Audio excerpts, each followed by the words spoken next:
What is the meaning of life? That is a question that has stumped humanity since we were able to get comfortable enough to finally sit down and think. And even with thousands of years and millions of ingenious individuals, we've only been able to create more possible answers instead of finding a definitive one. Long ago, when we knew so little, we created fantastic stories to describe and give meaning to normal occurrences, and give our faith into a higher power as we had nothing else to go on. Then, our understanding of our chaotic existence bloomed in the last 500 years. With that, our gods shrunk. We didn't need those fantastical stories to describe every day anymore. But as our intelligence and understanding of the reality we live in grew, our understanding of our purpose within it shrunk. I, and probably many others in this world, struggle to find something or some reason that makes our existence mean something. We as a species have expanded so far and down so many different avenues that it can feel like if you aren't revolutionizing a field, you are but a cog in the machine. A narcissistic sentiment, sure, but a common one as well. So what better to do than to draw knowledge from the past, call on the trials and errors of our long past giants that we stand on the shoulders of today, and see if we can piece together some sort of DIY existential meaning. If not, talking philosophy is fun either way, and maybe it'll change the outlook of even one person out there.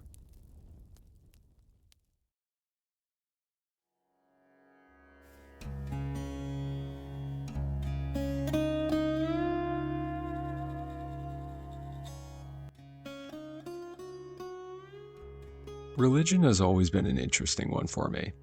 I keep enough eggs in that basket to still be considered for heaven just in case, but won't go all in so when the bombshell scientific discovery happens, I can still point and laugh at people. All jokes aside, of course, whether I believe or not, religion is an incredibly valuable thing. Almost all of the different major religions follow the same playbook, just with different mascots. Most have a set of guidelines to encourage you to be an upstanding person in society, amazing stories that champion positive values and strong principles, and of course, an almighty higher power. Hell, one could argue that without religion, we wouldn't even be where we are at all. While not necessarily offering any sort of major scientific advancements as we understand today, it was a powerful guide through our species' time of uncertainty, which was most of the time.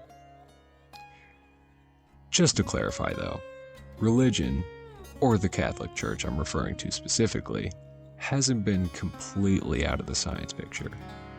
For example, the calendar we use today was implemented by the Catholic Church almost 500 years ago. With a lot of help from the Julius and Roman calendars, obviously.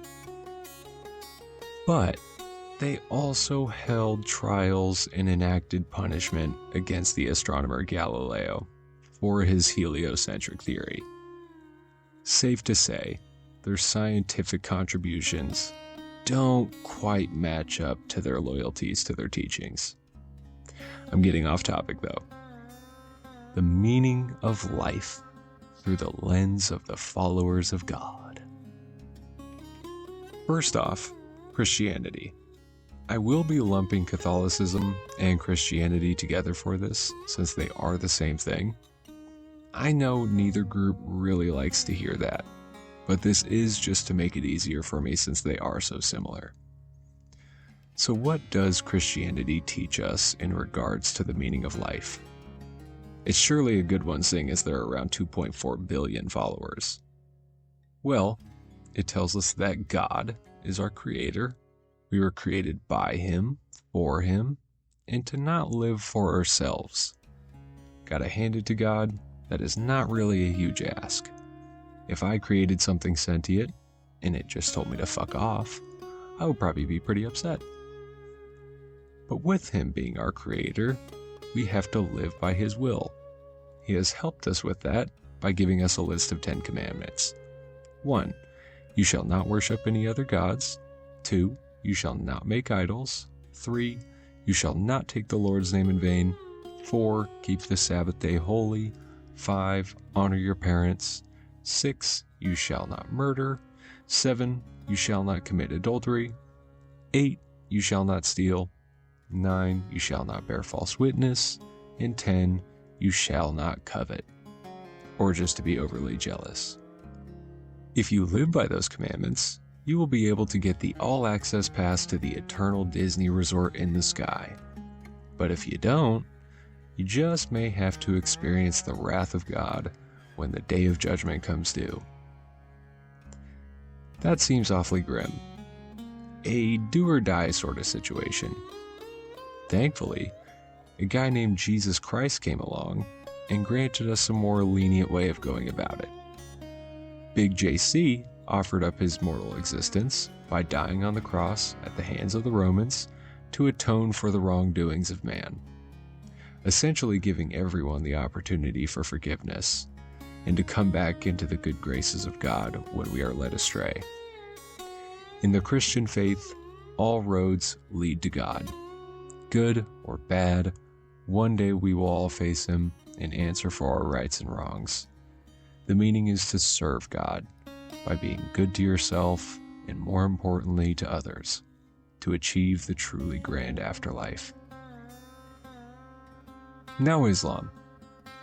Something I will admit is I didn't know much about this faith before reading into it for this video. And it's kind of remarkable how similar Islam and Christianity really are. Now, obviously, I am using a pretty broad brush when I am saying that they are incredibly similar. There are many differences, but when it comes to my question of what is the meaning of life, it's almost as if I'm reading the same thing. God, or Allah, created us in His image, and our purpose is to worship Him as our Creator, submit to His will, and to never raise someone to His level. This short life is viewed as a test, a time to live righteously by others and follow the commandments of Allah. So when Judgment Day comes, you can cash in on that good karma in the eternal afterlife. Buddhism, unlike Christianity and Islam, is a religion that doesn't recognize a creator God. They recognize lesser divine beings, but no one above all that is the reason we're all here. Instead of believing their purpose is to worship their God and find their way to Him through good practice, they instead designate their lives to seek enlightenment, or what they call nirvana. They believe we are all in a constant cycle of birth, life, suffering, death, and rebirth, or reincarnation. That cycle is continued from our self-inflicted suffering. This suffering is coming from our earthly cravings and desires. To rid ourselves from this suffering, we are instructed to follow the path of the middle way. And interestingly enough, the middle way lays out similar guidelines to the other two religions' commandments. Weird. Maybe they're good to follow whether you're religious or not. Except, with Buddhism, they put more of an emphasis on meditation and being mindful, ridding your mind of harmful and unwholesome thoughts. From what I've read, there's also a weird specification on making a living properly. Obvious no-nos like no getting paid to be a hitman, but no being a fortune teller. I guess it makes sense, no deception, because nobody really can see into the future. But a funny specification, I guess. At least I found it funny. Anyways, moving on. But, well, no but. That's it. They wish to reach nirvana through letting go of desire, and in turn, being the best person they can be. Beautiful.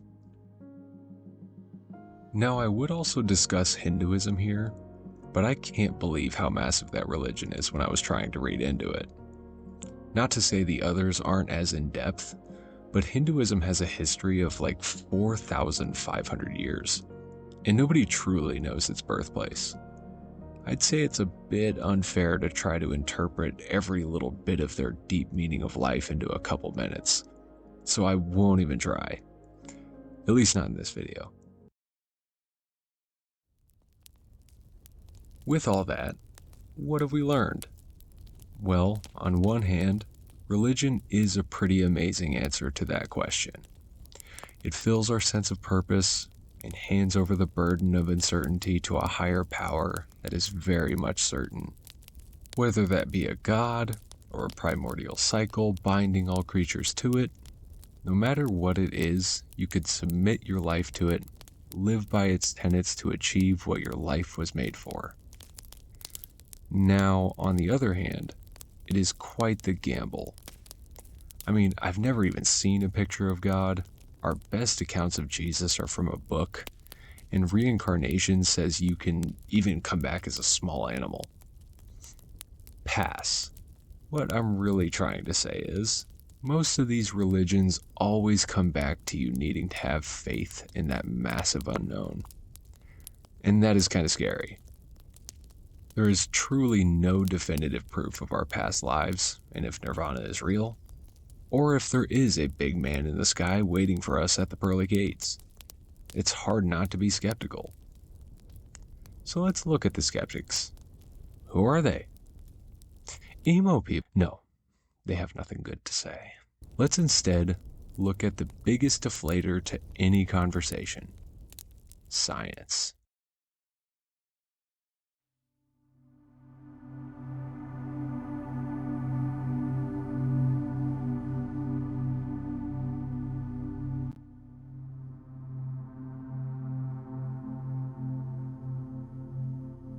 With this topic, I'd like to make a big-time disclaimer.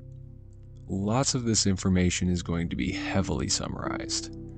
This could be a 2-hour video discussing all the ins and outs of how all this works, but nobody needs a full refresher course on a "what is the meaning of life" video. I will just be discussing the basics. Plus, most of this was decently covered in most high school science curriculums. Unless you grew up here. Anyways, to answer our question from a scientific perspective, we should start with where we and everything else comes from. The leading scientific theory is the Big Bang, an idea that the universe started with all of its mass crammed into an incredibly small point, then all of that mass didn't like being near each other anymore and just needed some space. Once that happened, all that mass stuffed into that infinitely small space expanded out at ridiculously high speeds, forming into speedy hot space goo. As that hot space goo spread even further, it slowly cooled over vast amounts of time, slowly forming basic elements, then to stars, then planets, and so on. About 9.3 billion years after the start of the Big Bang, this really horrifying thing formed. A giant sphere of hot molten rock, acidic climates, and volcanoes without the off switch built in just yet. This lovely tourist hotspot I'm talking about, of course, is our beautiful blue marble, Earth. Earth had a rather toxic phase in her early life. Don't we all? As millions of years pass, Earth slowly gets closer to equilibrium. Earth cools, allowing our oceans to form, which then only after 300 to 500 million years after the birth of our planet, the first signs of life emerges from those oceans. A phenomenon that is still under heavy questioning, obviously. It's hard to explain a planet full of only dead matter that somehow finds a way to just up and have living functions. But from that amazing miracle of life spawned 3.8 billion years worth of living history. For billions of years, Earth was inhabited by only sea-dwelling creatures. Then around 400 million years ago, the first fish wanted to experience being dry. Millions more years pass, and we get our inspiration for Jurassic Park. But God didn't like the lack of worship coming from the giant lizards, so he chucked a giant rock at them, hoping the mammals would do a better job. Now we have hairless talking monkeys turning stone into skyscrapers and waiting 20 minutes in a line for a cup of coffee. Good.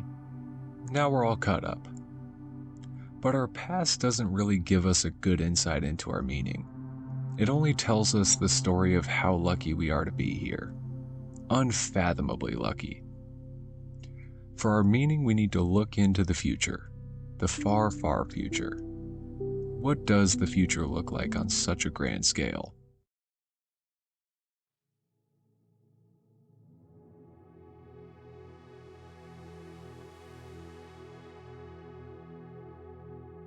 Well, scientists believe that around 250 million years from now, our land masses will collide together to create a new supercontinent, making it incredibly difficult to survive, maybe even making it completely uninhabitable. But it's closer to impossible to say we wouldn't be starfaring by then. So what's next?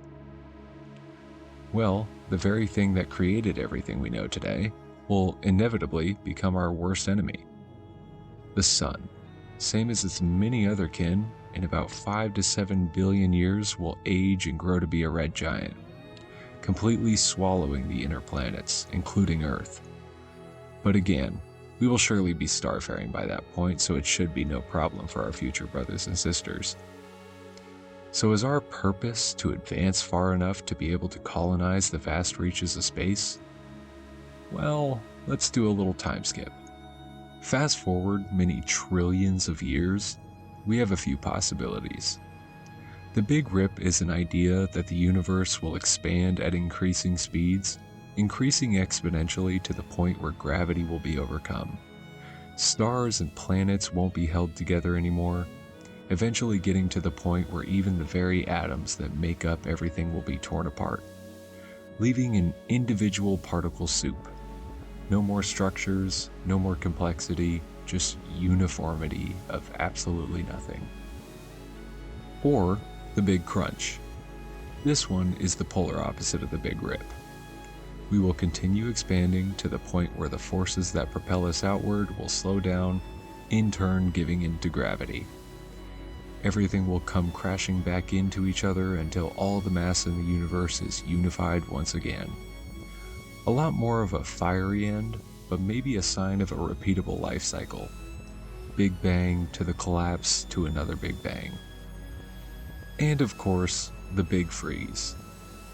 The Big Freeze is a theory where the universe will continue expanding at its current rate, where everything continues to cool and continues to get further away from each other. Light fades as stars begin to use their final amounts of fuel. Our cosmic neighbors become distant memories, and the ever-hungry cosmic monsters known as black holes will consume until all sources of energy have been depleted, leading to their starvation and eventual decay into nothingness. A future that is cold, dark, and only filled with a quiet that puts silence to shame. Now that is definitely grim. So our purpose is to simply problem solve the short term until our inevitable and sorrowful end? No beautiful walk into the sunset? No grand reveal of an exceptional prize for all of our efforts? Just decay? Atheists must have it pretty rough. This sucks.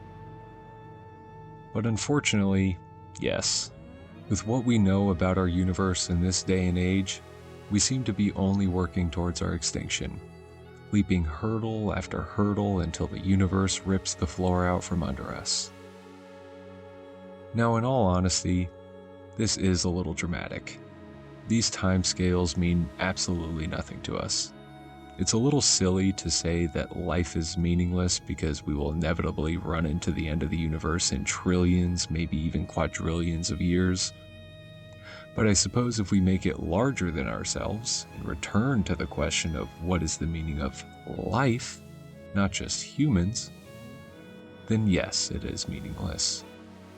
The universe gave us life and the tools to become sentient, just to spit in our faces with the curse of finite.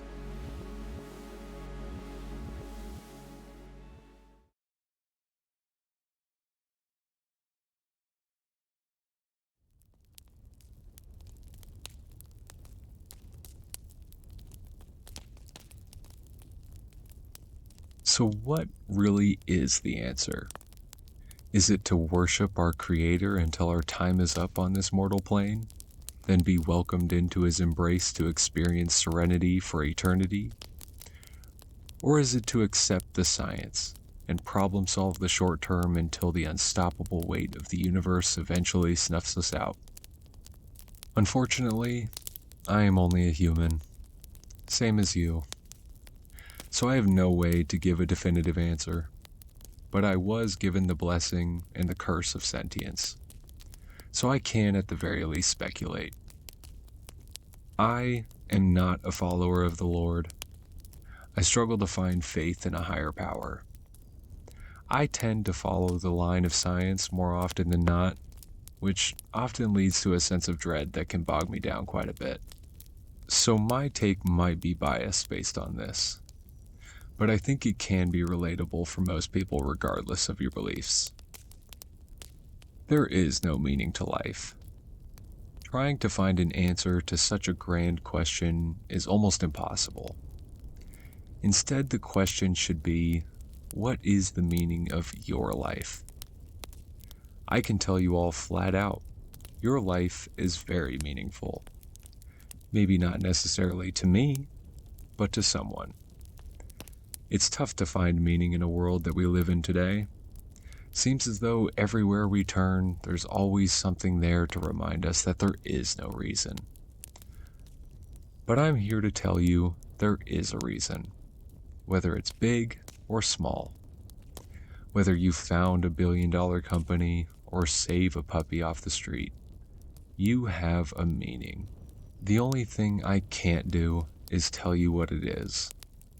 That is something you will have to forge on your own. But a solid start to this journey would be to just be a good and caring person.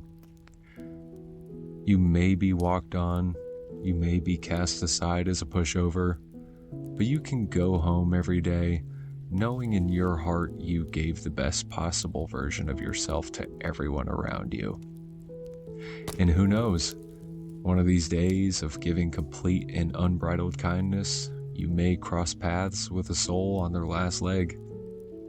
This day is their last, and they have made up their mind. But then you said to them that their hair looked nice, and that gave them the will to push another day.